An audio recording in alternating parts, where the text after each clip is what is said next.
There's a pattern I see a lot in the people I work with. Capable adults who are doing well by most measures. Let's see if this resonates. You're in a meeting, or you're in a conversation with someone you respect, or just trying to read something through to the end. You seem fine from the outside. You're tracking what's happening and nodding at the right moments. Maybe you're even the one other people are listening to. But inside, your mind has gone somewhere else. You've fallen into a kind of tunnel of your own swirling thoughts.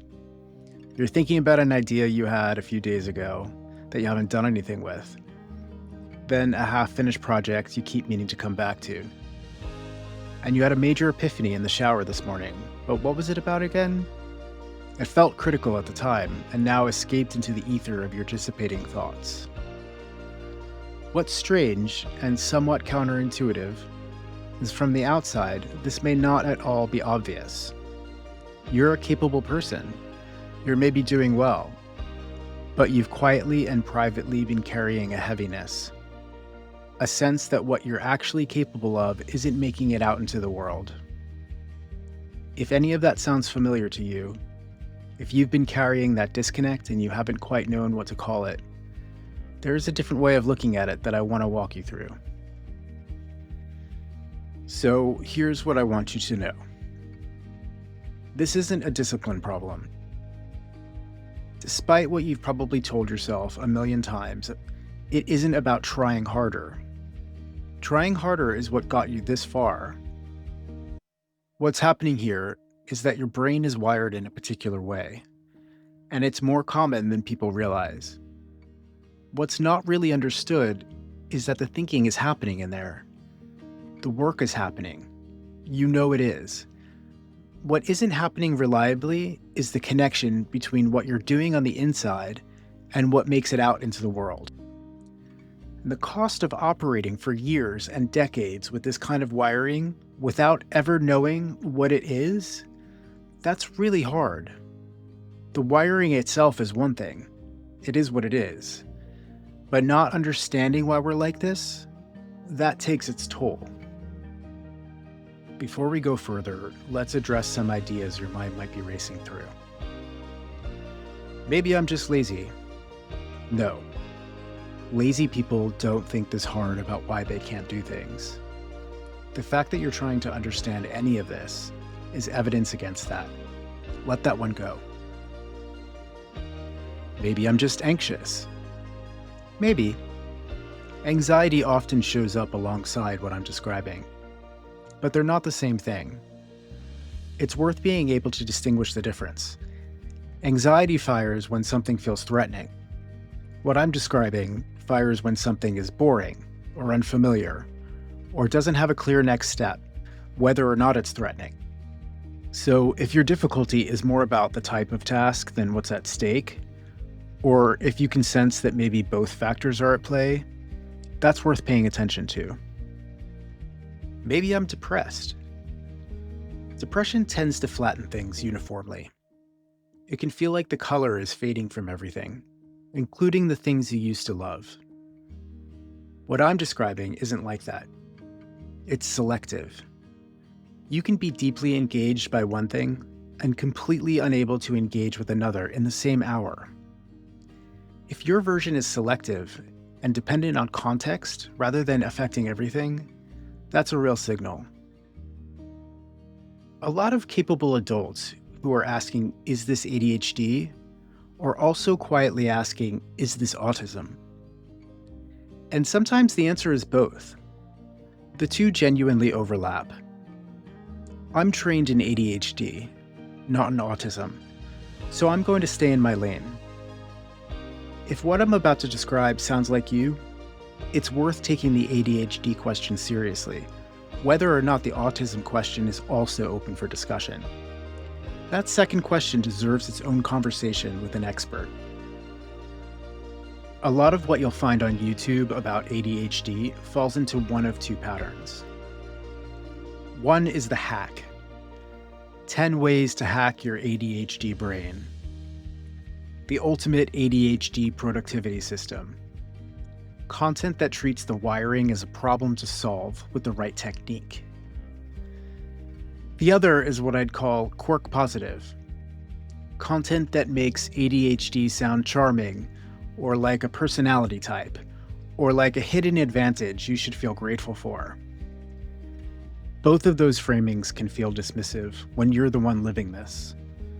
The cost of operating with this kind of wiring our whole lives, often without knowing, is real. Unfulfilled ambitions, confusion about why basic things feel so hard, comparisons to our peers who don't seem to be operating with the same brain we are. There's real pain in this, and I'm not interested in pretending otherwise. What I'm going to walk you through here is different. It's grounded in research. It's grounded in my own experience of decades of operating with a brain that nobody had ever explained to me. And it's grounded in what I'm starting to see in early coaching conversations with capable adults living the same thing. Let me map the terrain as I see it. When I think about what high-functioning ADHD actually is, I see 4 interconnected regions of how our brains work. There's also something else I want to add to the map, but it's a different kind of thing than the regions. We'll come to that once we've walked through the 4. The first is attention and motivation. Where your focus actually goes, as opposed to where you've been trying to put it. Our brains can be completely transfixed by something interesting and completely unable to engage with something important. Novelty pulls hard. Just focus advice has never really worked for us. The second is working memory. The mental workspace where ideas get held long enough to become something real. For our brains, that workspace is more easily disrupted. The things we just thought of don't always make it into longer-term memory. That's part of why so many of our best ideas have evaporated before we could do anything with them. The third is execution, the doing, the actual translation of an intention into an action. Getting started, sequencing the steps, finishing what you started. This is a separate cognitive system from the thinking. And for our brains, it doesn't always fire on cue. You can know exactly what to do and still not do it. That isn't a character problem. It's how the wiring works. And the fourth is the world around you. The scaffolding outside your head. Mentors, routines, partners, environments. The kind of structure that quietly does some of the cognitive work for most people who don't even think about it. Many people inherit that external scaffolding by default. People with our kind of brain often haven't, and we end up reinventing the wheel. That's the map of the terrain. And here's the other thing I want to add. It's not another region. Think of it more as a compass for moving through the terrain. Every person has their own signature strengths. These are the things you're actually good at, that energize you when you do them. When you use them, you show up as your best self. Signature strengths are particular to you, and they're separate from your systems and your wiring. 2 people with very similar ADHD profiles will often have very different signature strengths. It's part of what makes you, you. The path forward in this work isn't really about fixing what's broken. It's about working out what your signature strengths actually are and crafting a life around playing to them instead of constantly compensating for the struggles I just walked you through. That doesn't mean ignoring the wiring. The way our brains tend to work, making lateral connections, hyper-focusing on something that we actually find interesting, seeing things other people might miss, those are real and they show up across many of us. But what we're orienting from is more personal than the map. It's who you are when you're operating from strength. This map is what we'll be returning to. Each of these regions has its own conversation, and we'll have them in the videos that follow. But for now, I want you to see the terrain. I want to pause on that last idea, because most of what gets said about ADHD skips it.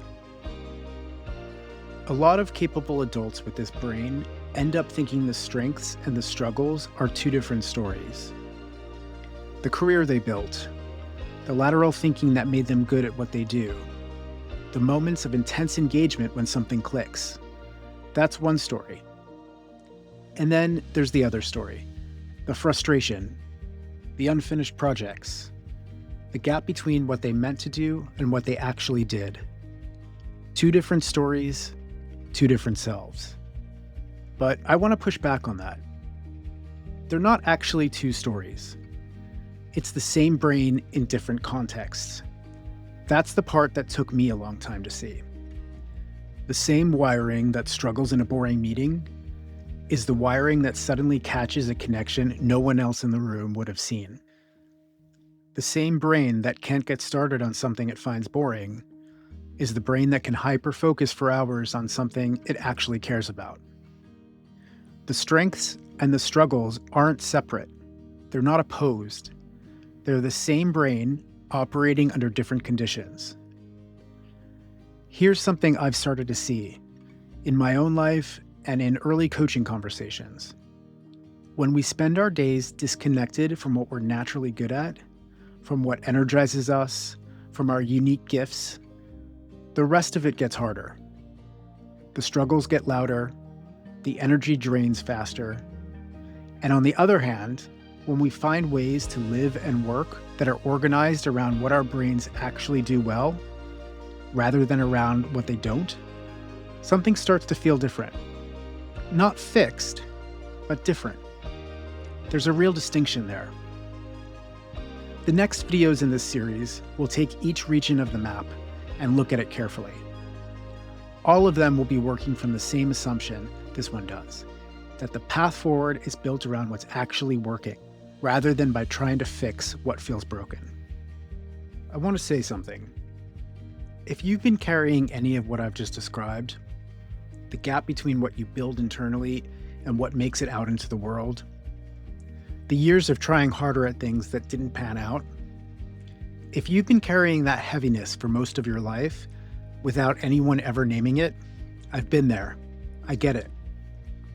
I spent many, many years believing there was something wrong with me that I couldn't name. I believed other people had something and understood something I didn't.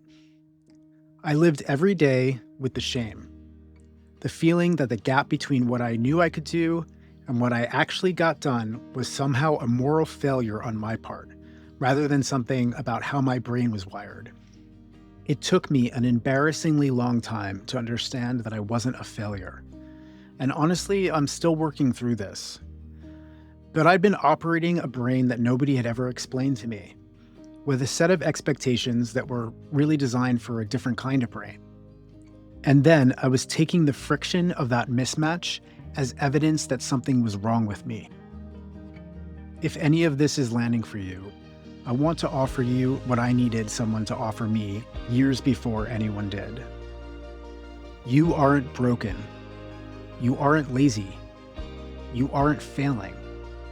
You're operating differently. And the cost of operating differently without knowing what it is for decades, that's the heaviness you've been carrying. That heaviness isn't evidence of a problem with you. It's evidence of how hard you've been working for a long time with a map nobody gave you. So, if you take one thing from this, I want it to be the reframe, not the instruction. The work, I think, isn't to fix what's broken. The work is to learn how this brain actually operates and what lights you up in the world, your strengths, and to organize your life around that. Each of the regions I just showed you is a place to start noticing. Where does your attention actually go? And what does that pattern tell you? Which of your ideas have evaporated and which have managed to land? What gets you started on things and what doesn't? The noticing comes first. Some of the work that follows can happen on your own, once you can see what you're looking at. Some of it happens better in conversation, with a therapist, a coach, a peer who gets it, sometimes all three. If you want a place to start right now, I put together a short guide called the Activation Toolkit. It walks through some of what actually helps a brain like this. It's free, the link is in the description and pinned in the comments. But no matter what you do next, I want to leave you with this. The gap you've been carrying isn't a character flaw. It's a brain doing real work in a world that hasn't always known how to receive it. There's a way of relating to all this that's gentler than the way you've been doing it. And we'll work through it together, one region of the map at a time. See you next time.